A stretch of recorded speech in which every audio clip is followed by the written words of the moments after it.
Our region has been building a national reputation as a leader in brain injury research. For 10 years now, the Chuck Noll Foundation has been providing early-stage funding for research into brain health. Earlier this spring, the foundation hosted its first ever scientific symposium at Acrisure Stadium, bringing together about 100 of the nation's top clinicians and researchers.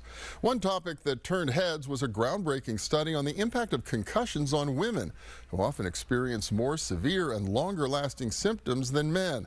We caught up a couple of weeks ago, just after the NFL draft.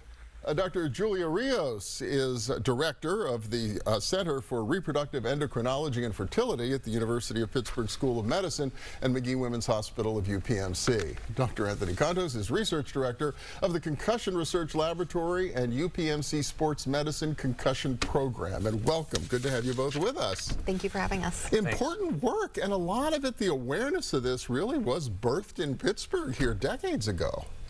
Yeah, I mean, the Chuck Noll Foundation was really at the fore to bring concussion research, brain health research out and really fund it and support it locally and regionally. And maybe even more importantly, Chuck Noll himself was one of the first to really emphasize we need to do a better job evaluating, athletes following this injury and make it more objective and more data-driven. Growing up in the 60s and the 70s, and you take a big hit and they say, oh, you got his bell rung, just go out there and go back into it. But we've come a long way in terms of understanding what the implications of that. If the young person or the athlete is walking around, might seem to be okay, but maybe not.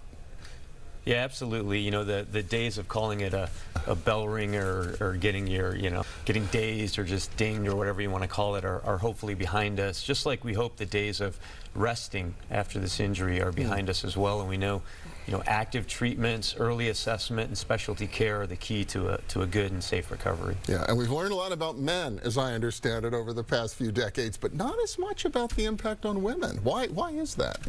I mean, I believe it starts with most women are not included in most research in health-related disorders. So it's a systemic problem across all specialties that women are often left out. And we're starting to see more of a push towards including women in research. This study initially started with one of our fellows who did her thesis in 2016, 2017 on kind of menstrual changes following concussion. And she reached out to Dr. Contos, and she did this initial kind of study that showed differences, and then we're looking into it a little bit more. Well, and this is a study that's underway, because it was some of the big news coming out of the symposium was just the potential importance of this study. Yeah, there's a lot more research showing that women have longer times to recover, longer severity of symptoms, and more severe symptoms than men. And then adding this hormonal component, and that's where I come in as a hormone expert.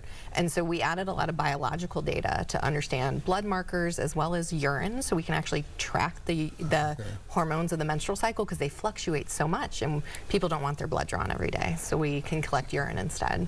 And so we're actually getting some interesting findings to support these changes in menstrual cycle is biologically happening. That's fascinating. I would think you get a concussion, all the impact is up here, but it sounds like it can be very systemic as well. Yeah, well, we know the brain is really running the whole organism, the whole human, right? And, we would expect that if you get injured in the brain, there's going to be downstream consequences. And one of those is hormone dysregulation, and in women that can affect the menstrual cycle.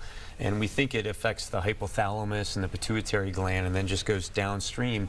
And that dysregulation can have, long-term effects on women's health, not only physiologically, but also psychologically. How might this then affect the way that clinicians will treat women in this circumstance in the future? I mean, I think just in our clinic, we've started to ask questions about menstrual cycle and menstrual irregularities. We know those can long-term have issues with bone health, fertility, as well as cardiovascular health. And so making sure we're asking those questions. So I think that's the first one. And then I also think seeking care if things, are not getting better, or seeking care early after injury can help get the right counseling and the right clinicians seeing the patient. Yeah, I have only a little bit of time left, but I wonder for parents out there that got boys and girls that are active in sports, what's the best advice you can give them if they get into a collision or an apparent concussion out on the field somewhere? Yeah, I mean, the first thing is to seek care as soon as possible. We've had several studies, that some supported by the Chuck Noll Foundation, that have shown that if you get care sooner, you get better outcomes, you recover faster, so you're able to get back to your sport or whatever it is you love to do, sooner. And then that this injury is treatable. some of the things Julie just mentioned, with the downstream consequences, we can treat those early and perhaps mitigate, minimize the effects of those downstream if young athletes, both men, women, get into care as soon as they possibly can. This is really very hopeful work in a lot of ways.